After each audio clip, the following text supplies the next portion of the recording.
Piece दो और तुम भी पीस में रहो ना यार। जब उन्होंने, मेरे भाई ने तुमको कुछ नहीं करा, कोई मैसेज कॉल नहीं करा उससे पहले, तो तुम क्यों पहले तुमने अकाउंट हैक करा? फिर वो बंदा सामने से तुमको कॉल कर रहा है ये बोलने के लिए कि भाई जब मोशन अकाउंट हो चुका है, हर चीज़ हो चुकी है, तो अभी भी क्यों अकाउंट हैक कर रही है? ये फैमिली शुरू से ही क्रिमिनल माइंड रही है और उस बंदे का भी फ्लैट हड़प के और उसको डाइवोर्स लेके धक्के मार मार के निकाला है। अटेम्प्ट टू मर्डर का केस उसने जो लगाया है, मैं उसका गला घोंटा गया और बहुत मुश्किल से वो जान बचा के भागा। हम कोई शर्तें नहीं मानेंगे, हम बैक ऑफ कर रहे हैं, हम कुछ नहीं देंगे, तुम्हें मकान भी नहीं देंगे, हम तुम्हें पैसा भी नहीं देंगे, हम तुम्हारे माँ बाप को भी रोड पे लेंगे। इसी वजह से मानसिक रूप से बहुत परेशान होकर उसने ये कदम उठाया। जो ऑडियो पहले एक वायरल हुआ था जिसमें भैया बोल रहे थे कि तूने मेरा अकाउंट हैक करा है, और शी वॉज क्लेमिंग कि मैंने अकाउंट हैक नहीं करा है। So that is a false claim. उन्होंने अकाउंट हैक करा है। प्रूफ उसका ये है कि उनकी डेथ को ऑलमोस्ट 48 आवर्स हो चुके हैं। आप अभी भी देख सकते हो, ये लाइव चैट है।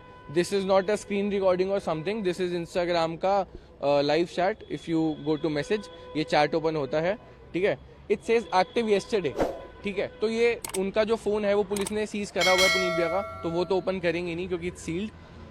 अकाउंट किसी और के पास है तो वो मनिका के पास ही है। आफ्टर डेथ भी उसने अकाउंट ऑपरेट करा है, आई एम वेरी श्योर। मैं अभी एप्लीकेशन फाइल करूंगा आईपीस की कि ये अकाउंट कहाँ कहाँ यूज़ किस किस आईपी पे हुआ है, ठीक है। क्योंकि सुसाइडल केस में आईपी वो देते हैं, बताते हैं, हेल्प करते हैं। So I am very sure कि ये चीज़ें निकलेंगी, क्लियर आउट होंगी।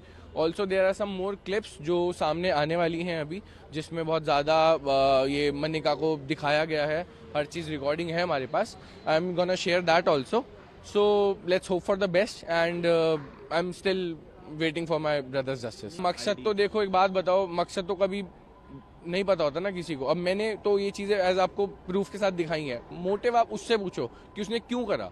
डेथ से पहले भी जब मोशन 1 साइन हो चुका है तो उस लड़की ने क्यों पहले तो अकाउंट किसी का हैक करा। मोशन 2 पे जब बात जा रही थी, पहले तो मोशन 2 पे जब बात जा रही थी वो लड़की पलट गई, उसने अपने टर्म्स चेंज कर दिए, उसने बैकआउट कर दिया, ठीक है। वो हमारे पास सब है। बैकआउट करने के बाद चलो ठीक है, जो भी हो रहा हो, उसके बाद तुम फिर अकाउंट किसी का हैक कर रहे हो, क्यों? क्या रीजन है उसका? पीस दो और तुम भी पीस में रहो ना यार। जब उन्होंने, मेरे भाई ने तुमको कुछ नहीं करा, कोई मैसेज कॉल नहीं करा उससे पहले, कुछ नहीं, तो तुम क्यों पहले तुमने अकाउंट हैक करा? फिर वो बंदा सामने से तुमको कॉल कर रहा है ये बोलने के लिए कि भाई जब मोशन 1 हो चुका है, हर चीज हो चुकी है, तो अभी भी क्यों अकाउंट हैक कर दिया है? She was like grow up, get a life, ये वो ऐसी चीजें नहीं चलती। पुलिस फिलहाल तो हमारे फेवर में है, अभी पोस्टमार्टम के लिए वो लोग गए हुए हैं एंड आई एम होपिंग आज एफआईआर होके अरेस्टिंग चालू हो जानी चाहिए। Let's hope for the best, let's see what happens. PM जो है बोर्ड से हो रहा है या फिर वो बोर्ड से ही हो रहा है, मेडिकल बोर्ड से हो रहा है, इसलिए उसमें थोड़ा सा आई गेस डिले आया है। But let's see what exactly is happening और अभी क्या आगे होता है। Let's just we can just hope for the best, that's it. इसमें जी एक सबसे बड़ी पॉइंट है जो समाज को बताना चाहूँगा कि ये फैमिली किस प्रकार की है। इनका बड़े दामाद के साथ भी इन्होंने ऐसा ही किया था।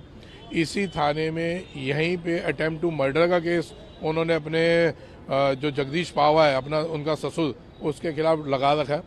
वो यहाँ पे जो एसएचओ साहब है पवन जी, उनको पता है ये बात। ये फैमिली शुरू से ही क्रिमिनल माइंड रही है और उस बंदे का भी फ्लैट हड़प के और उसको डाइवोर्स दे के धक्के मार मार के निकाला है।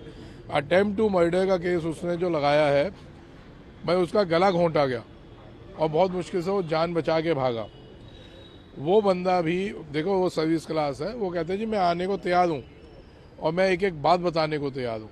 तो वो भी उम्मीद है भगवान ने चाहा तो पुनीत को जस्टिस दिलवाने के लिए वो खड़ा होगा जी। वो क्या मनिका की सिस्टर के हस्बैंड थे, मतलब एक्स हस्बैंड थे, कौन? जिनकी बात आप कर रहे हैं? हाँ, जो मनिका पहावा है उसकी बड़ी बहन है कनिका पहावा, उसके वो हस्बैंड थे जी।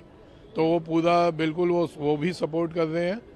हम सैल्यूट करते हैं कि अटेम्प्ट टू मर्डर का केस होने के बावजूद वो आदमी घबरा जाते हैं। एक सीधा शरीफ आदमी घबराएगा कि इन जैसे क्रिमिनल्स के खिलाफ कैसे फिर दोबारा से खड़ा हो, लेकिन उसने इतना बड़ा केस देखा है, इतनी बड़ी घटना हो गई, तो वो हमारे को सपोर्ट करने को तैयार है। सीसीटीवी में पुनीत के फादर इन लॉ उसको ये वादा कर रहे हैं कि मैं तुझे 2 करोड़ रुपए 3-4 महीने के अंदर अंदर दे दूंगा और जो हमने तुझे मकान दे रखे हैं रहने के लिए वो हमें आप वापस कर देना। तो पुनीत ने बोला ठीक है, जो आपने मेरे पापा से लोन लिया है वो आप मुझे वापस कर दो या ये मुझे मकान दे दो, एक चीज़ दे दो। तो जो भी वो उन्होंने सेटलमेंट करी थी उसके बाद फिर 2-4-6 महीने वेट किया गया, लेकिन उन्होंने वो सब चीज़ें फुलफिल नहीं करी। वो बार बार यही करते हैं कि जो भी चीज़ें वो सेटल करते हैं उससे पीछे हट जाते हैं, बैक ऑफ हो जाते हैं। लास्ट में भी जो मनिका से उसकी फ़ोन पे बातचीत हुई है पुनीत से, जो उनकी इसकी डाइवोर्स की सेटलमेंट हुई थी, कोर्ट में एग्रीमेंट हुआ था, उसमें भी जो जो चीज़ें बोली गई थी कि हम ये तुम्हें मकान देंगे और जो भी चीज़ें सेटलमेंट हुई थी पुनीत की तरफ से सारे एग्री हो गया था, पुनीत सब चीज़ों पर एग्री था, बट वो बार बार डिसएग्री करने की उनकी आदत है। तो उन्होंने फिर भी फ़ोन पे उसको ये बोला कि हम कोई शर्तें नहीं मानेंगे, हम बैक ऑफ कर रहे हैं, हम कुछ नहीं देंगे तुम्हें, मकान भी नहीं देंगे, हम तुम्हें पैसा भी नहीं देंगे, हम तुम्हारे माँ बाप को भी रोड पे ले आएंगे। इसी वजह से मानसिक रूप से बहुत परेशान होकर उसने ये कदम उठाया। और एक ऑडियो भी आया नया, ऑडियो में भी यही बातचीत हो रही है कि हम कि यही वाली बात है, वो जो 2 करोड़ रुपए का वादा जो कर रहे हैं वही ऑडियो में भी यही बात है, यही बोला गया उसके अंदर कि मैं तुझे या तो पैसे दूंगा या तुझे इंटरेस्ट दूंगा या तुझे मकान दूंगा, जो कि उन्होंने फुलफिल नहीं किया। इसी चलते उन्होंने सुसाइड किया। बिल्कुल इसी चलते ही, और जो वो बार बार पीछे हट जाते अपनी बातों से, इस चलते उसने सुसाइड किया। और लास्ट में तो उन्होंने साफ मना ही कर दिया कि हम कुछ नहीं देंगे और तुम्हारे माँ बाप को भी रोड पे लेंगे। वो अपने फादर मदर के बहुत ज़्यादा परेशान था, फादर मदर के लिए, इसीलिए उसने बोला कि मेरे फादर मदर पे कोई आँच ना आए, उनको रोड पे ले आएंगे, इसीलिए उसने ये कदम उठाया।